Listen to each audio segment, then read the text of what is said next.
اومدیم به موزه شهر سوخته و توضیحات راهنماش آقای میرزنده دلو میشنویم. این موزه فوق‌العاده است.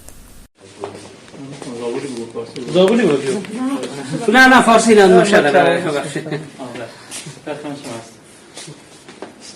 از اینجا شروع بکنیم که چرا به اینجا گفته شدن شهر سوخته، چرا به وجود میاد و چرا از بین میره. اشکال نداره فیلم بگم؟ نه ایراد نداره. فقط بدون فلش بگم. فلش نداره. قدیمی ترین سندی که به اسم شهر سوخته از اینجا ثبت شده مربوط به حدوداً 150 سال پیش، نزدیک به 150 سال پیش، یک نظامی انگلیسی آقای کلونل ییت توی بازدیدی که از منطقه داشته اینجا رو به اسم شهر سوخته ثبت کرده. دلیل نامگذاری که آثار سوختگی خاکستری که ما روی سطح محوطه داریم و دوم خوشسالی، مرسوم اینجا که واسطه خوشسالی از بین میره و دیگه استفاده نمیشه، بهش میگن سوخته، شهر سوخته، تپه سوخته، دشت سوخته. همچنین اسامی مجای مختلف کشور داریم، مختص به اینجا نیست. باید اینکه آیا به واسطه آتش سوزی از بین رفته یا نه، باید ببینیم که آتش سوزی اتفاق افتاده اینجا حداقل دو بار، حدوداً 4500 و 4200 سال پیش، ولی آتش سوزی علت نابود اینجا نیست. سلسله عواملی باعث میشه اینجا به وجود بیاد که از بین رفتن اون عوامل باعث از بین رفتن اینجا میشه. و حالا این عوامل چه چیزایی هستن؟ یکیش منبع دائمی آب هست که ما توی سیستان دو منبع آب داریم، رودخونه هیرمند و دریاچه هامون، که این مسیر فعلی رودخونه هیرمند هست. این خط چینا مسیر باستانی هیرمند، زمانی که شهر سوخته آباد بوده از این منطقه عبور می‌کرده. این منبع آب شرایط مساعد زیست محیطی دشت سیستان برای فعالیت مثل کشاورزی، دامداری، صیادی، شکار، اینو باعث میشه جمعیتی که اینجا ساکن بشن، جمعیت افزایش پیدا میکنه، نیازها بیشتر میشه و محصولات افزایش پیدا میکنه. برای تامین مایحتاج و ارائه محصولات به جای دیگه شروع میکنن تجارت باعث میشه شهر سوخته به مرور به قطب اقتصادی تبدیل بشه و به قطب صنعتی. به واسطه تجارت میبینیم موادی به شهر سوخته وارد شده که منشأش اینجا نیست، ولی اینجا داریم، مراحل فراوری رو داریم و محصولات نهایی رو داریم و این نشون میده که ماده خام اومده شهر سوخته روش کار شده و محصول نهایی از اینجا به جای دیگه صادر شده. مثلا ما اینجا فیروزه ازبکستان رو داریم، لاجورد بدخشان افغانستان، سنگ صابون کرمان، مرمر مهربندان، چوب آبنوس هندی، صدف دریایی و چیزهای دیگه. و وقتی ما به عنوان مثال کوره ذوب فلز اینجا داریم، یعنی سنگ فلز اومده و فلز مس استخراج شده و شی فلزی برنزی ساخته شده. و در کنار این شاهراهای ارتباطی رو ما داریم بین شرق و غرب، شمال و جنوب. تو شمال آسیا میانه خراسان، از جنوب بلوچستان و جنوب دره سر که میشه جنوب پاکستان امروزی، شرق افغانستان و شمال دره سر، غرب کرمان، فارس، خوزستان و بین النهرین که محل تلاقی این شاهراه تجاری از شهر سوخته است. پس موقعیت استراتژیک خیلی خوبی هم داره و مجموع این عوامل باعث میشه به مرور زمان شهر سوخته به اوج برسه و توی اوج گسترش خودش به یک شهر بزرگی بالای 100 هکتاری در یک جمعیت حدوداً 8 تا 10 هزار نفر برسه که در زمان خودش یک جمعیت خیلی زیادی هست. و در کنار این ما این نقطه قرمزی که اینجا می‌بینید یک تعدادی از روستاهای شهر سوخته، محوطه‌های اصطلاحاً اقماری شهر سوخته که ما بیشتر از 500 تا از این محوطه‌ها رو صرفاً توی سیستان ایران داریم بررسی که انجام شده. اون طرف مرزم می‌بینید که هست، ولی بررسی جامعی چون انجام نشده تعداد دقیق شما اطلاعی ندارید. و قطعاً اینا هم جمعیت‌هایی داشتن، یعنی جمعیت کل دشت سیستان خیلی بیشتر از 10,000 نفر بوده. اما حدوداً 4200 سال پیش به مسیر تجارتی که از خشکی و شهر سوخته بین شرق و غرب، چون عمده معادلات بین شرق در سند و غرب ایلام و بین النهرین هست، قطب‌های اصلی این دو تا محوطه‌ای که توی این مسیر قرار دارن به واسطه تجارت بین این دو منطقه رونق گرفتن. این مسیر تجارت به مرور زمان از حدود 4200 سال پیش به بعد کم کم منتقل میشه به دریای عمان و خلیج فارس و باعث میشه محوطه‌ای که از دریا فاصله دارن، از جمله شهر سوخته، یک فروپاشی اقتصادی و صنعتی توی این اتفاق میفته و شروع می‌کنن کوچیک میشن. و اوایل هزاره دوم قبل از میلاد، یعنی یک چیز حدود 3900 سال پیش، ما خشکسالی طولانی مدتی رو در سطح کل خاورمیانه داریم، خصوصا شرق فلات ایران و اینجا بی تاثیر نیست و کشاورزی و دامداری تا حد خیلی زیادی آسیب می‌بینه. و در نهایت حدود 3800 سال پیش تغییر مسیر هیرمند به سمت شمال دشت سیستان باعث میشه که اون روستای کوچیکی هم که باقی میمونه رو کاملا رها کنن. یعنی نابود شهر سوخته ناگهانی یک شبه نیست، تو چند صد سال کم کم کوچیک میشه تا زمانی که کاملا ترک میشه از بین میره. اگر تو اینجا سوالی داریم مثلا الان زابل دارن کار میشه. بله. الان آب زابل مثال برینج درسته؟ آب بر زابل میومد رفت اینجا گلزیره که میگن رها کردن طالبا به طرف بره اونجا، طرف سیستان بسته نذاشتن اینجا خیلی میگه بزرگ کردن سنفال ندارم واقعا. الله اکبر. الان اتفاق روز زابون نیست متاسفانه. خب چرا این آب نمیگرده ایران؟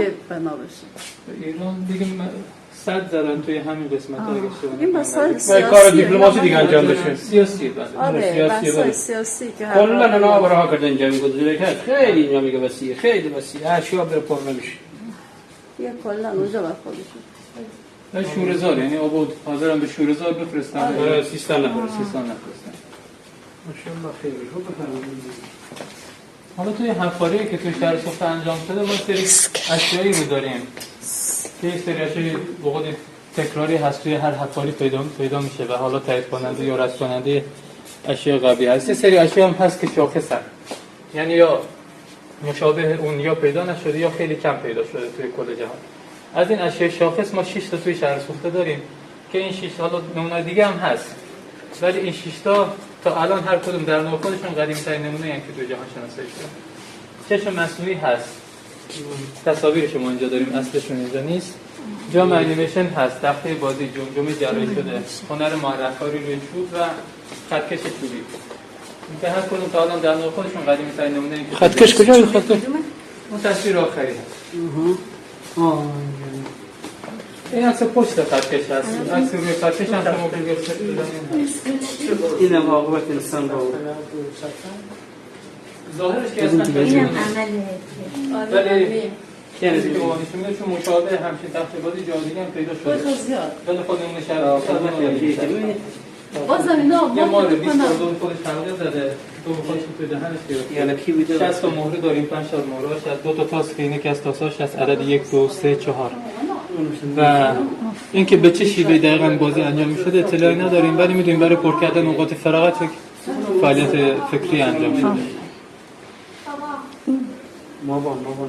جمجمه جراحی شده هست، یک دختر بچه 11 تا 13 ساله مبتلا به بیماری هیدروسفالی، شیشان نشکنه ایراد. بیماری هیدروسفالی بله و که مغز سه مایعات رو ترشح میکنه، حجم جمجمه افزایش پیدا میکنه، سردرد طولانی مدت و یه سری عوارض دیگه که در نهایت باعث مرگ بچه میشه. حالا این کاری که کردن اومدن این قسمتی از جمجمه رو شکاف دادن، مایع که مغز ترشح کرده رو خارج کردن و این عمل موفقیت آمیز بوده. حالا خیلی فکر میکنن که اینا رد جراحی جمجمه است، اینا نیست، اینا تکای خود جمجمه است. جمجمه بچه به دنیا آمده باشه دست داده باشه نرمه. جمجمه 6 تکه است، 2 تا آهیان است، 2 تا گیجگاهی، پیشانی پس سر. تقریبا 60 سال طول میکشه که این 6 تکه کاملا با هم یک پارچه بشه و کاملا جوش بخوره. و یکی از راه تشخیص سم توی استخوان باستانی هم همین شکاف‌های جمجمه است. جایی که شکافتن اینجاست. این شکاف ایجاد شده، مایع خارج شده و این شخص زنده مونده. حدوداً 6 ماه تا 1 سال بعد از عمل زنده مونده. از کجا میدونیم؟ این شکافی که ایجاد کردن 2/3 تا اینجا ترمیم شده. و ترمیم بافت استخوانی پس زمان اتفاق میفته که شخص زنده مونده باشه. بر همین مبنا ما میگیم حدوداً 6 ماه تا 1 سال زنده مونده و بنا به دلایل دیگه هستن. چند سال پیشه؟ حدوداً 4600 یا 700 اگر اشتباه دیگه تو هم تمام شخص در شونه معرق کاری شده رو داریم که چیزی که تو این شونه مهمه هنر معرق کاری هست، وگرنه ما شونه زیاد تعداد زیاد شونه تو شهر سوخته داریم. بله معرق کاری روی چوب که تا قبل از این که نمونه شهر سوخته پیدا بشه چینی‌ها ادعا داشتن مال اوناست و نمونه هاشون هم دیگه حد اکثر 300 تا 400 سال قدمت داشته، ولی نمونه شهر سوخته که شناسایی میشه پیشینه این هنر رو ناگهان یه چیز حدود 4000 سال میبره عقب و به شهر سوخته میرسونه. و خطکشی رو داریم که طول 10 سانتش باقی مونده.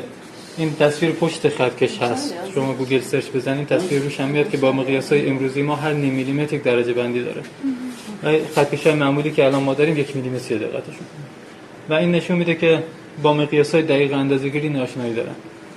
و اینا یک چیز دیگه هم میرسونه با ما، این اشیاء چوبی، خطکش، شونه و اون تخته بازی جنس چوبشون آبنوس هندیه، پس تجارت رو هم به ما میرسونه. جالب. 2 تا دیگه هم بود، جام انیمیشن و چشم مصنوعی که حالا ازش رد شدیم. اگر دوست دارین البته حالا این خیلی جالبه. انیمیشن یه تقریبا به نواد شهر سوخته هم تبدیل شده. یعنی تصویرسازی از اینجا شروع شده.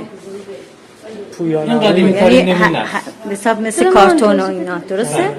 قدیمی ترین نمونه است. این تکی که روی این بدنه سفال می‌بینین اینجاست. یه بز رو نشون میده، استارت پرش اینجا گیاه به دهن میگیره، اینجا داریم کم کم میخواد فرود بیاد. توی 5 حرکت میپره، از این گیاه میخوره و فرود میاد. و حالا چیزی که اینجا مهمه خود همین متحرک سازی هست. چیزی که ما بعد از شهر سوخته هم داریم. حتی توی یکی از روستاهای شهر سوخته تپه صادق ما سال 95 اونجا حفاری میکردیم، نصف یک کاسه رو پیدا کردیم کنم همچین صحنه‌ای داشت. منتها تفاوتش این بود که اینجا یه بز میپره از یک گیاه میخوره میاد پایین، اونجا یه بز رو چند تا تپه داشت باز در حال جهش بود، از این تپه به اون تپه، از این تپه به اون تپه. و ولی خب این نسبت به اون قدیمی تر. پس این نشون میده که این تفکر این زمان وجود داره. همچین چیزی اتفاقی نیست که اتفاقی همچین چیزی رو درست کرده باشه. این تفکر این زمان وجود داره. و حالا چیز دیگه‌ای هم که ما اینجا داریم، بخوایم یه تفسیر خیلی اجمالی هم بریم بگیم، اینجا بز داریم و یک گیاه داریم. بز توی اعتقادات مختلف یک جانور مقدس هست. حتی تو ادیان ابراهیمی این حضور بز رو ما می‌بینیم. مثلا جایی که برای به جای حضرت اسماعیل یک بز کوهی ارسال میشه تا قربانی بشه به جای حضرت اسماعیل. و توی اسلام هم حالا گوسفند که بومی فلات ایران نیست، بومی استرالیا است و یه بخشی از اروپا ایناست، از اونجا وارد شده. تا قبل از اون بازم توی اسلام هم حیوانی که قربانی میشه توی منطقه بز هست. و علاوه بر اون توی زرتشتیت، آیین زرتشت کتاب مقدسی داریم، درخت آسوریک. درخت آسوریک مناظر بز هست با درخت نخل. و توی اعتقادات همزمان با شهر سوخته هم باز این حضور بز رو ما زیاد می‌بینیم. توی شهر سوخته بین نقوش حیوانی که روی سفالا داریم اکثرا نقش بز هست. حیوانات دیگه هم هستن ولی بز رو بیشتر داریم. و اینجا یک حیوان مقدس داریم. گیاهی که مقابلش هست گیاه مقدسه، اصطلاحاً درخت زندگانی ما بینا میگیم. یک حیوان مقدس که میپره از گیاه مقدس، درخت زندگانی میخوره و میاد پایین، این میل به جاودانگی رو داره برای ما روایت میکنه. و چشم مصنوعی هم که اینجا بود، یه خانم 25 تا 30 ساله هست از قبر سردابی که این قبور سردابی مشخصاً مربوط به طبقات ثروتمند جامعه است. که این لحظه کشف چشم هست که چشم روی خود جمجمه قرار داشته، خود چشم اصلی و اینم نمونه بازسازی شده چشم هست. و یه اطلاعات خیلی خوبی هم به ما میده، هم در زمینه جایگاه اجتماعی اون شخص که شخص توانمندی هست که دغدغه امرار معاش نداره که به فکر زیبایی ظاهر خودش هست، هم در زمینه تجارت. این چشم کلا 3 جنس مختلف توی این استفاده شده، ترکیب غیر طبیعی و طلا و چربی حیوانی. از این 3 جنس غیر طبیعی و طلا رو ما توی منطقه نداریم، پس وارداتی هست. و حالا چون آنالیزی که روی این اسکیت انجام شده مشخص کرده که این شخص از دریاچه پاکستان امروزی اومده اینجا ساکن شده، یا این چشم از اونجا با خودش آورده یا اومده اینجا به اینجا براش ساخته شده. در هر صورت تجارت به ما نشون میده و صنعت رو هم نشون میده. بالاخره اون غیر طبیعی باید فراوری بشه، اون طلا باید فراوری بشه از لحظه استخراج تا بعد وقتی که محصول نه ساخته بشه. و علاوه بر این در زمینه پزشکی اطلاعات خوبی به ما میده. کسایی که این چشم رو ساختن آناتومی چشم رو کاملا شناختن و این رو ساختن. این جنسی که انتخاب کردن سعی کردن هم مشابه چشم واقعی باشه و هم استحکام داشته باشه، ترکیب غیر طبیعی برای استحکام بخشی و چربی حیوانی برای مشابهت با چشم واقعی.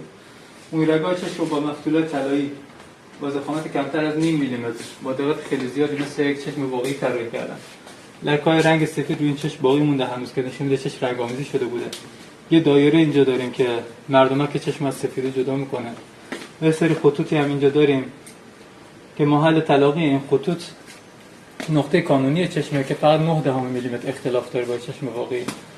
و علاوه بر این شما این چشم از کنار اگه نگاه بکنین یک نیمکره کامل میبینید. همونطور که مثلا چشم منو از کنار نگاه بکنید نیمکره کامل نمیبینید. چیزی که شما میبینید نیمکره است. پس در مبنای چیزی که دیدن اومدن یک چیز کامل رو طراحی کردن و 2 سوراخ هم دو طرفش هست که به همین شیوه دور سر بسته می‌شده. خود این چهره‌ای هم که می‌بینید سال 97 این اسکلت توی ایتالیا آنالیز شد و این چهره رو از روی این اسکلت طراحی کردن. احتمال بالای 85% گفته شده که این چهره واقعی اون زن هست.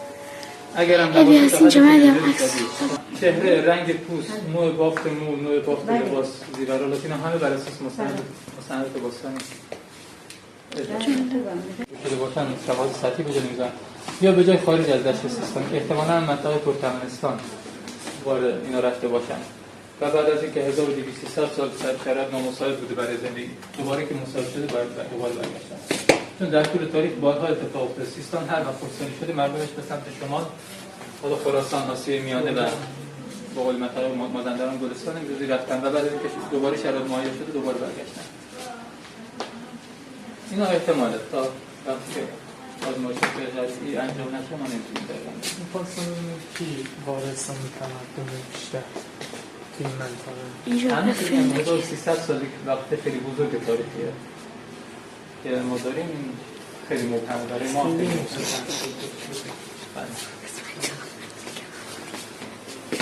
اشیایی هم که ببینین معمولا توی تمام حفاری باستانشناسی توی هر محوطه‌ای بعد از کشف سفال، اختراع سفال، معمولا بیشترین حجم اطلاعاتی که پیدا میشه ظروف سفالیه.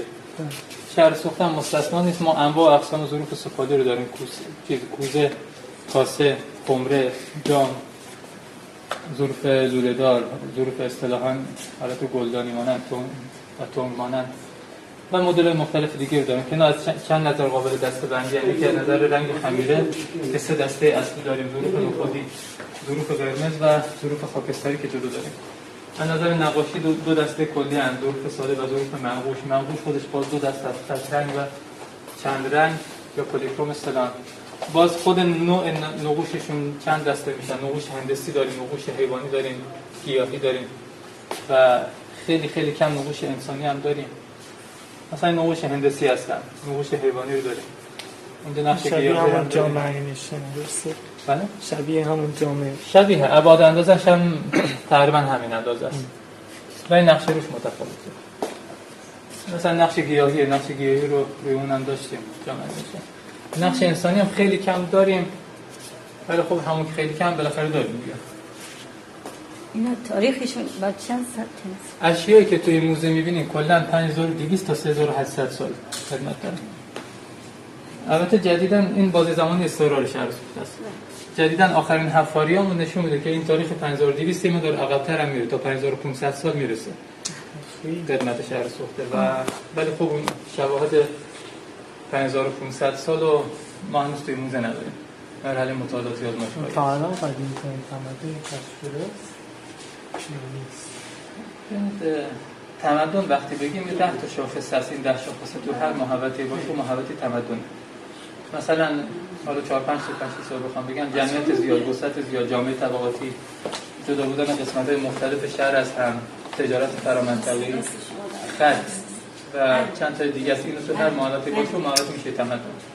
و این مرحله تمدن توی ایران و بین النهرین تقریبا همزمان اتفاق افتاده، یه چیز حدود 5000 سال پیش.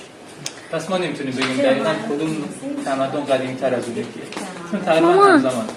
مجموع اینا اولین تمدن‌ها. میشن. ولی اگر بگیم روستاهای اولیه، چرا شهر سوخته جزو روستاهای اولیه هم نیست، چون روستای خیلی قدیمی‌تر از شهر سوخته هم داریم. شهر سوخته حد در صدمتی که تا الان ما بهش رسیدیم 5500 ساله، در حالی که ما قدیمی‌ترین روستاهای اولی به قول اصطلاح انسان از غار و پناهگاه صخره اومده باشه بیرون و یک ساختمون ساخته باشه، توی ایران تا 11500 سال داریم تقریبا. منطقه دشت دلدوران هست شواهدش که تا الان چیزی که تا الان داریم. و توی استان ایلام و توی جهان قدیمی‌ترین روستاهای اولیه رو یکی توی گوبلتی تپه ترکیه داریم، جنوب ترکیه است که 12000 ساله، و تل ابو هریره توی سوریه که 12500 ساله. اینا قدیمی‌ترین سکونتگاه‌های اولیه هستن، روستاهای اولیه. ولی اونایی که به مرحله تمدن رسیدن قبل از 5000 سال پیش اینا تو روستا بودن. شهر سوخته 500 سال اولش روستا بوده، 5000 سال پیش تمدن شد. یعنی شوش اگه قدمتش 9000 ساله، اون تقریبا 4000 سال اول روستا بوده، از حدود 5000 سال پیش وارد مرحله تمدن شده. ببینید نهرین همچین مالته. اینا تمدن‌های اولیه ان، دقیقاً نمیتونیم بگیم کدومی که قدیمی‌تر از اونه.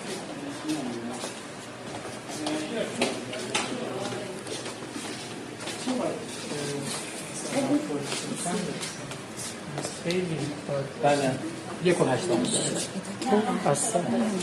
از سال 46 تا 56 که آقای توزی ایتالیا حفاری کردن و 76 تا الان که آقای سجادی سرپرست بودن، در مجموع حدود 30 فصل حفاری ما داشتیم که توی این 30 فصل حفاری 1.8% محوطه حفاری، یکی به واسطه وسعت زیاد محوطه است 283 هکتار وسعت عرصه کل محوطه است که از این 283 هکتار 150 هکتار هسته اصلی شهر، 6 محله اصلی کاخ مسکونی شرقی، مسکونی مرکزی، بنا یادمانی، منطقه صنعتی و گورستان.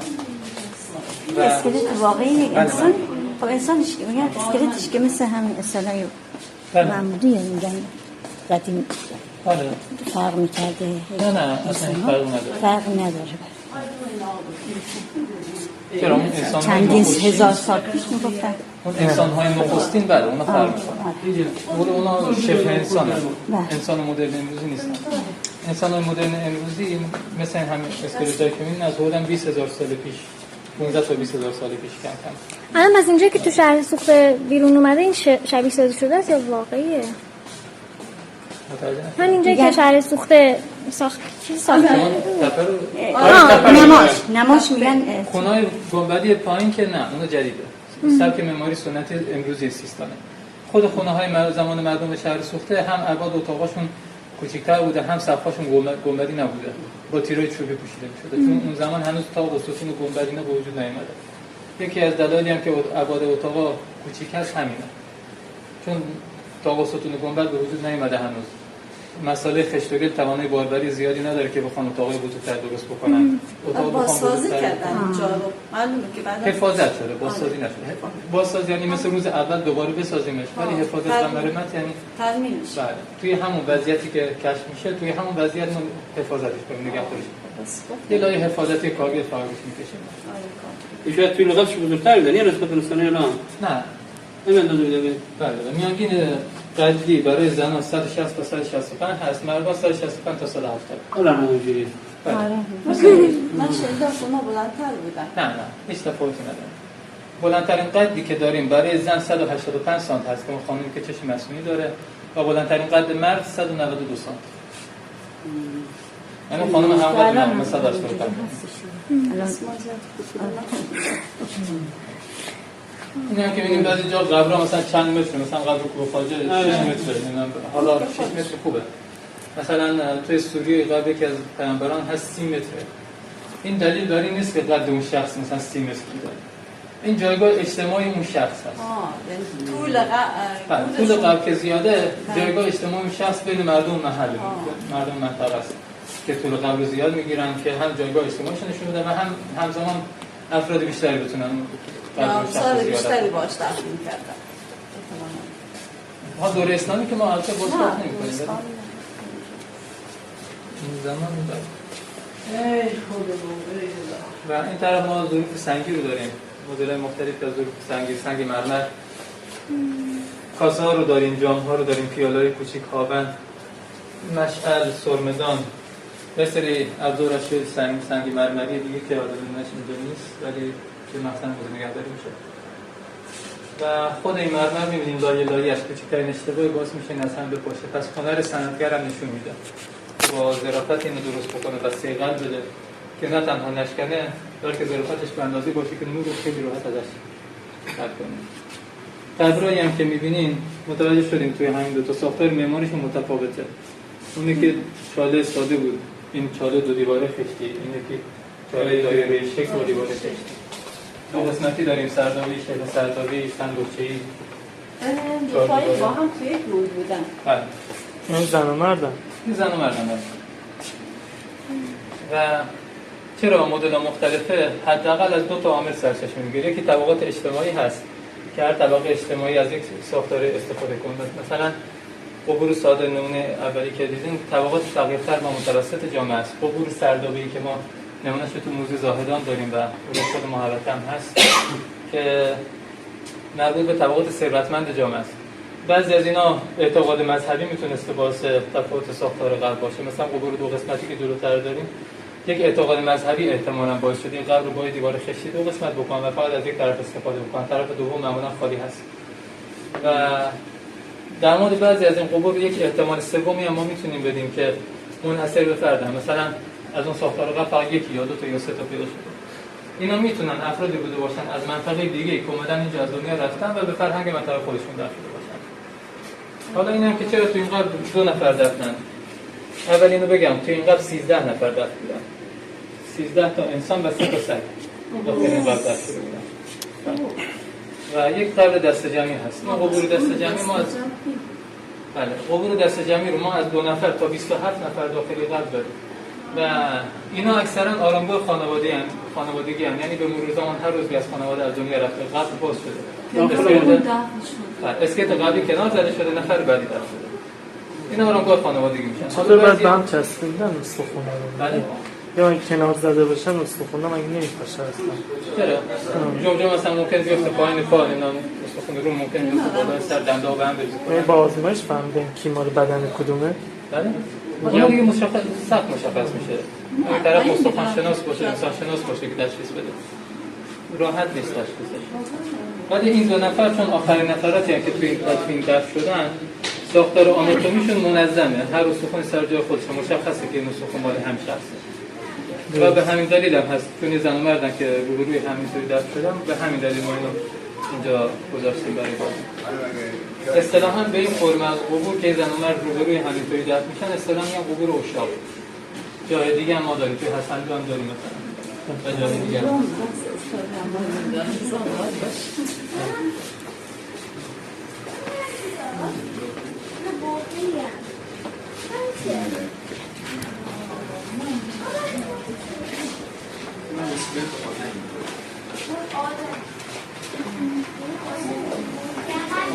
ما 3 نوع از نظر رنگ‌خانه 3 نوع سفال داریم. قرمز، نخودی و خاکستری. خاکستری رو ما اینجا داریم. این ظروف خاکستری هم باز خودشون یک نکته جالبی دارن که شما جاهای دیگه فلات مرکزی ایران مثلا اصفهان، شیراز، کلا جای دیگه ظروف خاکستری ببینیم مربوط به عصر آهن، یعنی بعد از شهر سوخت است. ولی و یکی از شاخص‌های عصر آهن هم همه میگن که ظهور ظروف خاکستری هست. ولی توی منطقه جنوب شرق کشور ما از عصر مطلق قبل از عصر آهن یعنی ظروف خاکستری داریم. چرا؟ چون رنگ بافت خاک منطقه بلوچستان طوری هست که توی سفالگری خیلی راحت میتونه رنگ خاکستری بده.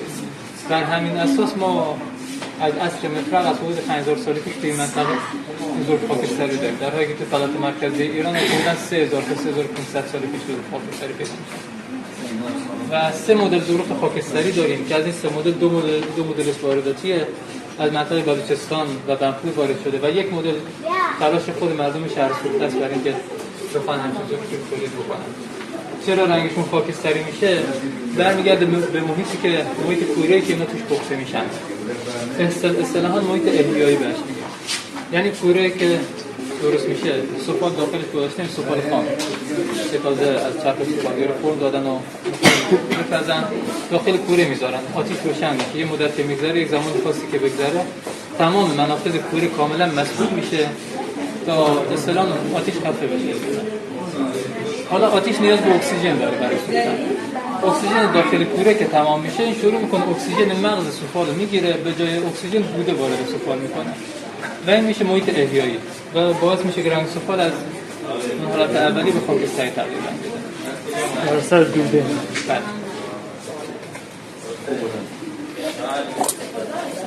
ما قرار 2 قسمتی هست که گفتم احتمالاً که اعتقاد مذهبی باعث شده این فرم باشه. خوش آمدید. و حالا چه اعتقادی هست؟ خیلی فکر می‌کنم این طرف ممکنه برای یک نفر دیگه آماده شده باشه. در حالی که اینطور نیست. بالای 95% حقوق 2 قسمتی این طرف هیچی نیست. و اون کمتر از 5% خودش چند تا تشکیل تصمیمی قرار داره. حالا چه اتفاقی میفته؟ این طرف ما معمولاً بقایای گیاه سیر رو پیدا می‌کنه. و سیر توی اعتقادات شرق و فلات ایران با سیر میانه عنصری که بوی بدون ارواح پدید شیطانی و شخصی. و در کناری ما توی جایی که کتیبه داره مثل ایلام، مصر، بدون نهرین، توی اعتقادات اونو به دنیا پسرمه کاملا شرط داده شده و اومده که بعد از مرگ ملک یا احیوان میاد داخل قبر از شخص سوالاتی میپرسه جوابایی میدن. مثل همون نکی رو میکرده خودمون. و حالا ممکنه که این قسمت دوم برای اون ساخته شده. شما نگاه کنید بیشتر این اسکلتایی که تو قبور دو قسمتی هستند جهت صورت رو به این دیوار مرکزی و این حفره خالی است اکثرا. پس احتمالاً بر اون شخص اهریمن یا ملک ساخته شده که احتمالاً که اون بیاد اینجا قرار بگیره و سوال جواب رو بیفته و این دیوار هم بین اینا حائل باشه که هیچ کدوم وارد حیوانی نشه. این یک احتمال است. یک احتمال دیگه هم میتونیم بدیم که باز اینم بعضی جاها هست. مثلا توی مصر همراه با شخص یک پاپیروس کتاب مردگان دفن میشه به اسم کتاب مردگان که توی اون پاپیروس جواب سوالی که آنوبیس خدای دنیای مردگان قرار از اون شخص بپرسه به صورت تقلب دست بسیدن. یعنی تقلب دیگه الان به ما گیر میدن چرا تقلب میکنن و این احتمال برای اینجا میتونیم بدیم که ممکنه اینطور ساخته شده باشه تا اون حالا ملک یا اهریمن که قرار سوال بپرسه فریب بخوره وارد یه قبر خالی بشه و شخص در ما بود. این دوتا که گفتم همشون احتماله تا وقتی که ما کتیبه پیدا نکنیم که این احتمالات رو برای ما شرح بده نمیتونیم با قطعیت بگیم. پشت سرتون بسیاری اشیاء شاخصمون هست. اینجا پیکرک‌ها رو داریم، پیکرک‌های انسانی و حیوانی که ارتباط مستقیم با اعتقادات مذهبی دارن و یک جور میتونیم بگیم احتمالاً یک جور توتم هستن. یعنی برای هر چیزی توی طبیعت بیان یک عنصری مجسم بکنن و اون رو پرستش بکنن. یه چیزی مشابه بت پرستی با تفاوتایی و این توتم ها رو ما تو شهر ساخته داریم. بر همین مبنا یک جور توتم پرستی رو ما میتونیم تو شهر ساخته تشخیص بدیم. و این پایین مهر و اثر مهر رو ما داریم. دو نوع مهر، استامپی و استوانی و اون اثر مهر هست. اون کالایی که بالاخره قرار فرستاده بشه شهر دیگه یا انباری که میخواد به قول کلام بشه باید مهرمون بشه دیگه. یه تکه گل به اون در انباری به اون کالا میچسبونن، اثر مهر به صورت استامپ یا غلطک استوانی روی اون گل انداخته میشه و مهرمون میشه اینطوری. حالا گیرنده اون کالا قرار فرستاده بشه شهر دیگه. گیرنده به واسطه اثر مهری که روی اون کالا هست میفهمه این کالا از کجا اومده کی فرستاده. یعنی یک شناسنامه است. یه جور بیمه هم هست. اون اثر مهر کلم اگر سالم بمونه گیرنده میفهمه یا صاحب انبار میفهمه که این کالا دست نخورده است، انبار دست نخورده است. و مالکیت خصوصی رو نشون میده. هر کسی نمیتونه از اینو داشته باشه. و با توجه به اینکه همراه با مورد بسته به نوع اعتقادی که به دنیا بعد از مرگ دارن غذا نوشیدنی متناسب با شغلش، ابزار کار و جایگاه اجتماعی زیورالات و اشیاء شخصی این باش دفن شده. این مهرها توی قبور گورستان معمولا از قبور زنان پیدا میشه و این نشون میده مالکیت خصوصی به اقتصاد بیشتر دست خانم‌هاست. یعنی جامعه زن سالار هست. چند سال پیش اینطوری بود؟ 1003 قبل از میلاد، یعنی حدوداً 5000 سال، 5000 تا 4000 سال. گلوله‌های فلاخن رو داریم که کاملا که میچرخونن پرتاب میکنن برای شکار استفاده میشه. سرپیکان‌ها رو داریم برای شکار اینا استفاده میشه. سرمت‌های سنگی رو داریم که برای سوراخ کردن سنگ و تولید زیورالات استفاده میشه.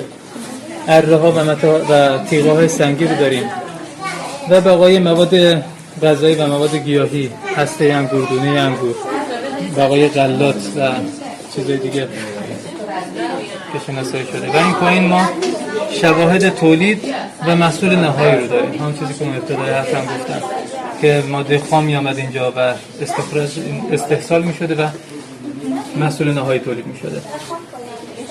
و اونقدی صنعتگر شهر ساخته مهارت داره که مثلا کسی که توی بن‌النهرین یا هر جای دیگه کالا رو سفارش داده حاضر شده ماده خام بیاد اینجا کار بکنه. مثلا یه نمونه از مهارت صنعتگر شهر ساخته رو بخوام بگم، این نخی که می‌بینین این نخ نیست. این 309 تا مهره استخوانی به قطر 1 میلیمتر از ضخامت کمتر از 1 میلیمتر. و یا اون یکی نمونه این صدف دریایی کنارش یک گردنبند دیگه است. یه چیزی حدود اگر اشتباه نکنم 160 تا مهره، این تقریبا همشون هم اندازه است که یک سال ساخته شده. و این باز ظرافت نشون میده. حالا اینا میگیم استخوان تراشش راحت‌تره. ما مهره سنگی داریم با قطر 2 میلیمتر. حالا خود این مهره به کنار صنعت نساجی پیشرفته هم داریم که همچون نخ با اون ظرافت درست بکنن که بتونن اینا رو به هم رشته بکنن. اشیاء چوبی رو ما داریم، ملاقه چوبی، اشیاء نیمه‌کاره چوبی و شونه‌های چوبی. و اون یکی از جنس چوبایی هم که استفاده میشه به جز چوبایی که توی منطقه داریم چوب آبنوس هست. و که گفتم منشأش منطقه در سند هست و وارداتی و تجارت رو هم نشون میده. و اینجا یه تعداد ظروف اشیاء سنگی داریم و ظروف فلزی، اشیاء فلزی رو داریم. آینه، سنجاقسر، میله سرمه‌کشی، سرپیکان، قلاب ماهیگیری و تیغه چاقو یک بخشی از اشیاء فلزی هستن که ما داریم. چه توضیح ندید؟ مواد غذایی، دونه انگور، هسته انگور، بقای غلات، اینا اکثرا از همین اشیایی که داخل قبور هست پیدا میشن، چون بسته به نوع اعتقادی که به دنیا پس از مرگ دارن با مورد غذا نوشیدنی ابزار کار زیورات دفن میشه تا که سفری که به شهر مردگان، دنیای مردگان داره این توشه راهش بشه. اینطور نیست که هر چی داره و نداره باهاش دفن بشه، برخلاف چیزی که خیلی فکر میکنن. بسته به جایگاه اجتماعی و بله سلاخین چیه؟ تیرکمونایی که میشه خونم پرتاب کنن.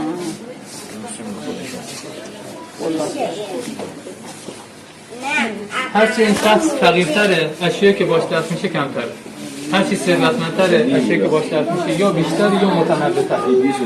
مثلا ممکنه تعداد اشیا زیاد نباشه ولی تنوع زیاده. مثلا یه قبری داریم فقط 14 تا شی باید باشه، ولی تنوعش نگاه می‌کنیم 2-3 تا ظرف سفالی، 2-3 تا ظرف سنگی، ظرف فلزی داره، اشیاء فلزی داره، گردنبند، دستان، مورای طلایی. اینا شخص توانمندی یا برای مدل از تعداد زیادم بگیم قبر داریم تا 114 شی برای یک نفر داخلی قبر دفن شده و این هم نشون میده که این هم شخص توانمندی هست. اون موقع سکه دلار نبوده؟ سکه دلار که نبوده. یه دیدی پول خارجی نبوده؟ نه تبادلات کالا به کالاست. جنس میدادن جنس میدادن. مثلا در سطح شهر اگه بگیم مثلا فرض کنیم ماهی میداد گندم میداد. در سطح منطقه بخوام بگیم توی منطقه شهر بقول سنگان نیمه قیمتی زیاد داریم، مثلا خصوصا منطقه افغانستان و اینا، و توی منطقه غرب بین النهرین ایران غلات رو داریم. در سطح منطقه از این طرف موادی که برای تولید زیورالات استفاده میشه میرفته به بین النهرین، از اون طرف غلات میرفته به طرف. این در سطح منطقه است، فرا منطقه. این نقوشی هم که داخل ایناست خیلیشون یعنی اکثرا که ایده و تفکر پشت اینا هست، ما فقط بعضی از اینا رو میتونیم تشخیص بدیم که چی هستن. مثلا این نقش پرنده است داخل این، خیلی سمبولیک یک پرنده رو، چند تا پرنده رو طراحی کردن. یا چیزی که توی این ستای دیگه هست، سواستیکا، گردونه مه، صلیب شکسته، چرخ خورشید، اس هیتلری آخرین اسمی که روش گذاشتن. اسمای مختلفی رو این گذاشتن که نماد 4 عنصر زندگی، باد، آب، آتش و خاک. و این 4 عنصر هر جایی باشه اون زندگی هم جریان داره.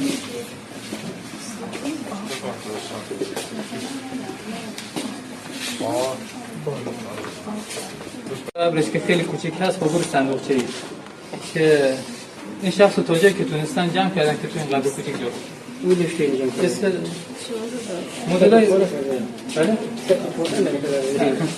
گفتم مدل مختلفی از تصویر داریم که یا طبقات اجتماعی نشون دست میگه تک که دارن چجوری شده؟ نه جمعش که نه جمع کردم تقریبا عمل آینه تدفین یک شبانه روز طول میکشه، چون قفل شدن بدن توی حالت جنینی حالا بالاخره اینو باید ببندن نگه دارن به هر نوع که توی این حالت این قفل بشه، چون توی هر حالتی قفل بشه تو هم حالت میمونه. مثلا جنازه مثلا شما دستشو بالا کنید بعد یک سال میبینید دوباره برگشت سر جاش، توی همون حالتی که از دنیا رفته دوباره برمیگرده، مگه اینکه قفل بشه حداقل 12 ساعت تا یک روز توی حالت خاص نگهداری بشه تا دیگه تغییر شکل نداره و برای همین ما میگیم احتمالاً حدود 1 روز تا 2 روز این مراسم تدفین چون حداقل نصف روز تا 1 روز طول میکشه فقط این حالت جنینی ثبات پیدا بکنه. و چرا به این حالت دست میکنن؟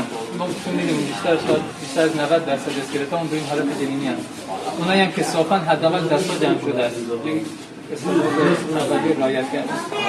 به این اعتقاد که به همون شکلی که متولد شدن به همون شکل از دنیا برن و توی دنیای پس از مرگ مجدد متولد شدن. یک تولد مجدد. و این اشیاء که باشون دفن شده به همین دلیل هست، چون اینا اعتقادی که این زمان وجود داره به شرط کتیبه نداریم، برای جایی که کتیبه داریم اومده که فرد بعد از دفن شدن یک مسیر رو میره به سمت شهر مردگان، شهری که زیر زمین داره و توی مسیرش به اون شهر مردگان حالا دوره مختلف جای مختلف روایتش هم مختلفه. بعضی جا گفتن از 7 دروازه باید رد بشه، بعضی جا گفتن از 7 رودخانه باید رد بشه یا از یک دریا باید رد بشه و توی مسیرش به اون شهر مردگان از این چیزی که باش دفن شده به عنوان توشه راه استفاده کنه. و و از روی قبور گورستان حالا اونجا روی پیکراتو گفتم یه توتم پرستی اعتقادا رواج داشته. گورستان هم ارتباط مستقیم با اعتقادات مذهبی دارن و ولی خب جهت خاصی ندارن، رو به شرق، رو به غرب، رو به آسمون، رو به زمینه. اینا به احتمالاً بر اساس زمان در خورشید هر سمتی بوده به هم سمت. باز میخوام اگه ضربه نزنیم به بیسینا ممنون بشم. باز میخوام و در این مبنا گفته شده احتمالاً هر سمت خورشید شده به هم سمت رفته و یک جور خورشید پرستی رو هم پس ما میتونیم اینجا رو برداشت بکنیم. اون که صبح در شده رو به شرق، ظهر در شده رو به آسمون، بعد از ظهر در شده رو به غرب، و اونی که رو به زمین در شده شب بعد از تاریکی هوا در و اعتقاد حالا خیلی فکر میکنم ممکنه به خاطر گرد بودن زمین اینا اعتقاد داشتن که زمین گرده، میدونستن که خورشید میرفته اون طرف رو بهش رفت، در حالی که اینطور نیست. گفتم اینا به شهر مردگانی که اعتقاد دارن زیر زمین قرار داده میشن.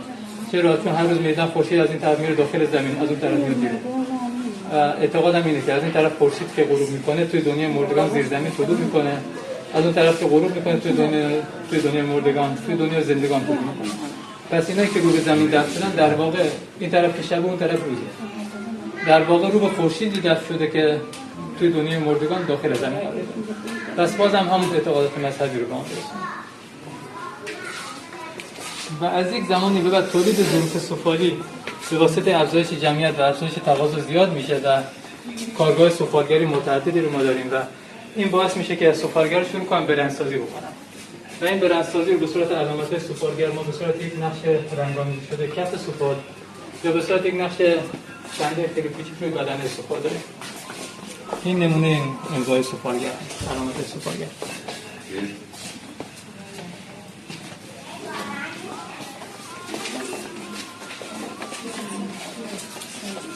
یه اسم خاص داری یا مثل شو؟ چاله دایره شکل با درگاهی هست.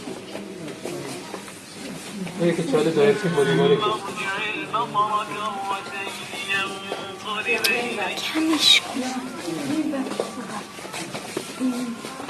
اینجا واسه کتن یک سیده بانا داخلی که مشتر زیاد کنید اینجا بیا درستی حالا همه اینا رو گفتم دو سه تا نکته مونده اینا رو بگم که دیگه وقت تو نمازو گرفتم استفاده کردیم. نقشی که پایین این تابلو می‌بینی بخشی من بشینم این طرح اینجا شما می‌بینید این طرح روی یک خمره توی از یکی از قبور سردابه شهر سوخته شناسایی شده و یک داستان رو داره برای ما روایت می‌کنه. شما اینجا چند تا مثلث می‌بینید با چند تا مثلث خیلی سمبولیک سعی کردن یک انسان رو نشون بدن. دو تا مثلث دو تا پا هست، یک مثلث پایین تنه، یک مثلث بالا تنه، دو تا مثلث هم دو تا دست و این انسان سمبولیک که به این حالت ایستاده یک معبد زیگورات سه طبقه رو روی دستش نگه داشته. این سازه زیگورات هست، این هم معبد بالای زیگورات هست، یعنی یک انسانی که یک معبد رو روی دستش نگه داشته. از این طرف بوزا دارن میرن بالا، از اون طرف میان پایین. گفتم بوز یک حیوان مقدس هست، باز یک حیوان مقدس که از یک سازه مقدس داره میره بالا. یک نماد تقدس دیگه هم میبینیم، خورشید که از یک طرف در حال طلوع، از یک طرف در حال غروبه و همه این یک داستان اسطوره‌ای رو داره برای ما روایت میکنه. دقیقاً چه چیزی هست کتیبه ما کنارش نداشتیم که ببینیم چه اعتقاد و اسطوره‌ای هست، ولی انسانی که معبد روی دستش نگه داره قطعاً یک انسان عادی نیست، یکی از به قول پهلوانان ایناست اصطلاحاً و یا یکی از خدایان مورد پرستش ایناست. حتی دوره‌های دیگه جاهای دیگه ما همچین چیزی رو داریم. مثلا توی یونان هرکول یکی از خدایان یونانی نمادش اینه که کره زمین روی دستش نگه داشته. و از این طرف هم میگم بوزایی که دارن میرن بالا و میان پایین و خورشید که داره میره طلوع میکنه غروب میکنه و باز توجه به اجرام آسمانی رو ما توی سفاله به جز گورستان توی سفاله شهر سوخته هم میبینیم که یک نمونهش اینجاست و نمونه‌های دیگه هم داریم و همه اینا هم اساطیر مختلف رو داره برای ما روایت میکنه، هم نمادهای مذهبی متفاوتی رو، هم نمادهایی که از جای مختلف هم ممکنه گرفته شده باشه توی سفال مختلف. توی شهر سوخته ما به واسطه تجارتی که داریم تلفیق فرهنگی هم اتفاق افتاده، چیزای متفاوت رو ممکنه از جای دیگه گرفته باشن و اینجا تلفیق کرده باشن. یک نمونهش همین سفالی هست که این طرح روش هست. ما توی شهر سوخته زیگورات نداریم، اگر هم داشتیم از بین رفته و شواهدش نیست دیگه. چه ارتباطی شهر سوخته با چیز هستش؟ خواجه از نظر زمانی هیچ ارتباطی نداره. کوه خواجه دوره اشکانی ساسانی هست، شهر سوخته اصل مفرق هست و شروع کوه خواجه حدوداً 1700 سال بعد از نابودی شهر سوخته است. 1600 سال شهر سوخته جلو داره دیگه. بله. شروع اونجا 1300 1600 سال تقریبا بعد از نابودی اینجاست. یعنی حدوداً سالهای 2150 سال پیش، یعنی 150 قبل از میلاد کوه خواجه شروع میشه. اونجا من نگاه کردم 3 دوره چیز که بود که اشکانی ساسانی اسلامی. آره. بعد تو سازش هم که نگاه میکردی سازه که الان کار کردن توش سفاله استخونه از مشخصه این سازه خاک و گلی که دوباره استفاده شده از خاک و گلیه که قبلا خراب شده بوده 2 مرتبه سازه شده تو سازه از همون نیست ولی روی همون سازهای قبلی یا داخل همون سازها یا روی اون سازها یک ساختمان دیگه ساخته شده. نه لای دیوار که نگاه می‌کنی سخونه سفاله. بعضی وقتا هم چه کاری می‌شده و بعضی وقتا ممکنه به مرور زمان این مشخصه جایی خراب شده بوده 2 مرتبه از اون گل درست کردن که سفال لاش بوده سخون لاش بوده. اگه خشت باشه میشه دوباره استفادهش کرد ولی اگه سفال باشه یا نه آجور تیکه باشه سفاله تیکه سخون ملای دیوار دیوار اون لای دیواره این دیوار کار کنید بعضی وقتا ممکنه اتفاق بیفته. ما تو هم شهر سوخته داریم از سفال شکسته قدیمی‌تر برای کف‌سازی بعضی از اتاق استفاده می‌کنیم. اینا گویاتر است. سفال قدیمی‌تر ولی ساختمون جدیدتر برای کف بعضی خیلی کم هم هست. کف اون اتاق سفال فرش کردن. برای کف‌سازی. و اینجا شما تصاویر می‌بینید که زندگی مردم رو مسخر کردیم بازسازی کنیم. شما هر چیزی تو این تصاویر می‌بینید یا خود اون شکل یا شواهد استفاده از اون شکل پیدا شده. الان است بعدش یا بله. مثلا تور ماهیگیری ما خود تور ماهیگیری رو داریم. یا این شکار کمان وقتی ما سرپیکان داریم قطعا کمانی هم بوده که از این استفاده بکنن. یا زیورالات، گوشواره، انگشتر، آینه اینا همه رو ما داریم. حتی نحوه استفاده از این روی پیکرک‌ها داریم. نحوه بافتمون رو روی پیکرک‌ها داریم. همه این بافتایی که خصوصا برای زنان می‌بینیم توی پیکرک‌ها داریم که با همون گل اون بافتمون رو طراحی کردن، حالا گل، سنگ، فلز. و حتی بافت لباس، نوع بافت لباس وقتی ما هم پارچه داریم هم پیکرک‌هایی رو داریم که فرم لباس با از همون جنس گل، سنگ یا فلز روی اون طراحی شده، ما خیلی راحت میتونیم لباسای ایران طراحی بکنیم. حتی این لباسایی که شبیه ساریای هندی هست برای زنان و یک لباسی توی یکی از محله‌های شهر سوخته تپه طالب خان پیدا شد، یک پیکرکی چند سال پیش یه لباسی شبیه شنلای رومی تنش با این تفاوت که نسبت به شنلای رومی 2000 سال قدیمی تر از اون، یعنی نمونه تپه طالب خان 2000 سال از اون نمونه رومی قدیمی تر. و در کنار این تابلو هم بگم قدیمی ترین شواهد گشنیز و زیرم توی جهان تا الان توی شهر سوخته پیدا شده.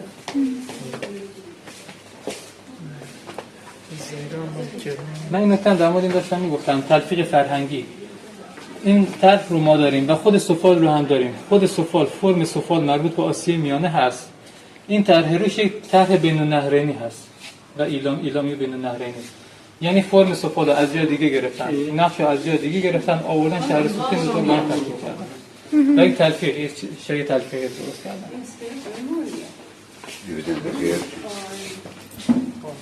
بله.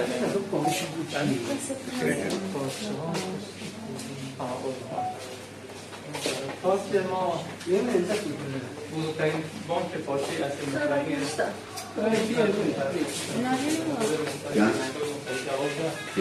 رنگ و فرم مختلف پارچه رو ما داریم. 12 رنگ و فرم مختلف داریم. بافت‌های متفاوتی داریم. بافت ریز داریم، دورش قلابی، بافت ریشه دار و بافت‌های ترکیبی حتی. مثلا پارچه داریم که مثلا پارچه ریز که بافت ریز با بافت قلابی داخل یک پارچه استفاده شده. یه لایه بافت ریز، یه لایه قلابی، یه لایه بافت. حالا خانم‌ها بهتر متوجه میشن. وقتی از 2 بافت مختلف تو یک پارچه استفاده بکنیم یه مقدار سخت‌تر هم هست. ظرافت بیشتری هم داره.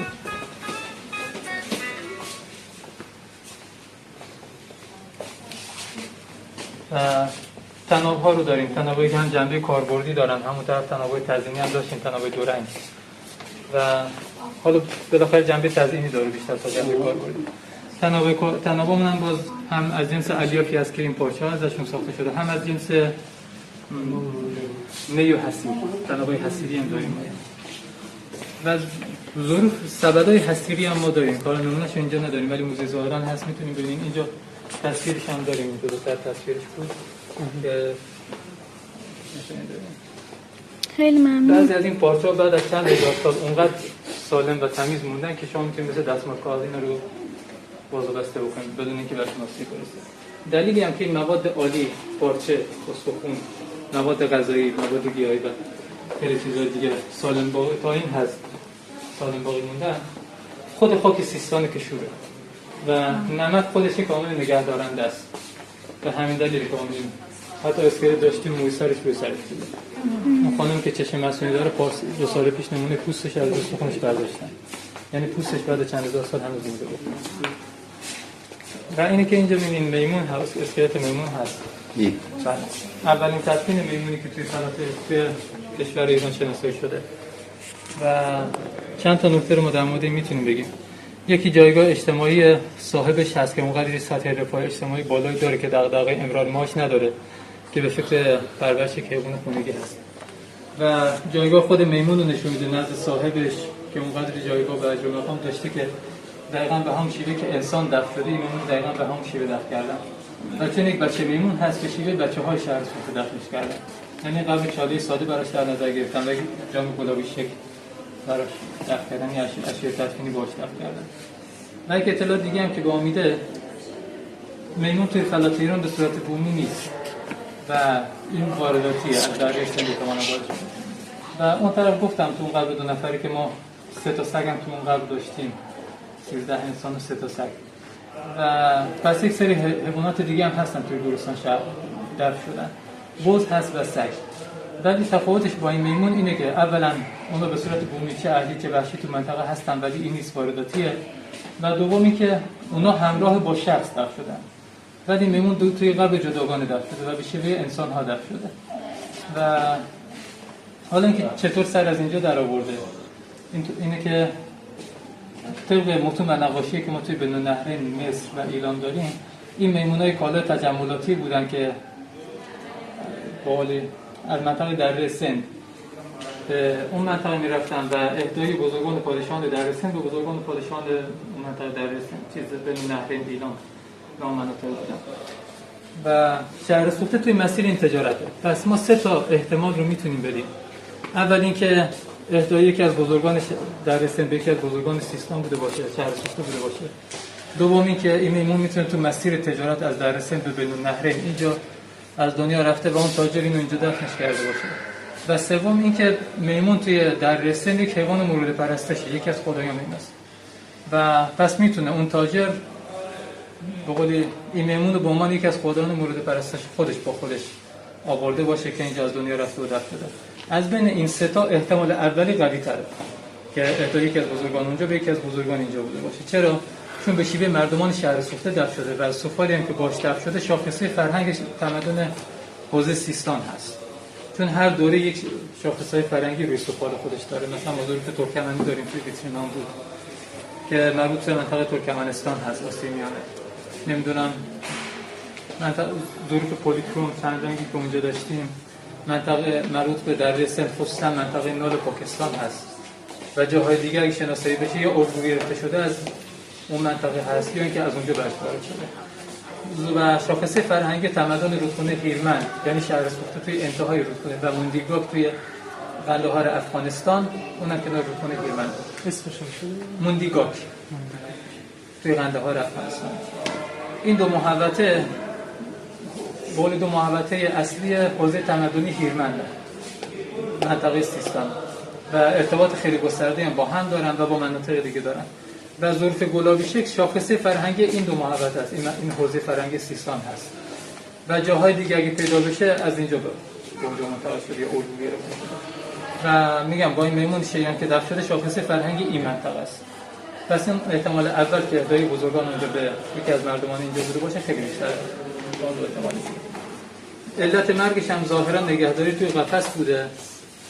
چرا؟ چون توی آزمایشگاه مشخص شده روی سر پنجه‌ای این مقدار آبسه های زده شده که به واسطه نگهداری توی قفس اینا ایجاد شدن و دلیل مرگش هم همین نگهداری توی قفس هست چون میمون یه جانور پر جنب و جوشه، بالاخره اگه جای محصور باشه حالا افسرده میشه و مریض میشه و در نهایت ممکن از بین بره. به همین خاطر هست که میمون از بین بره. اگه سوال دیگه داریم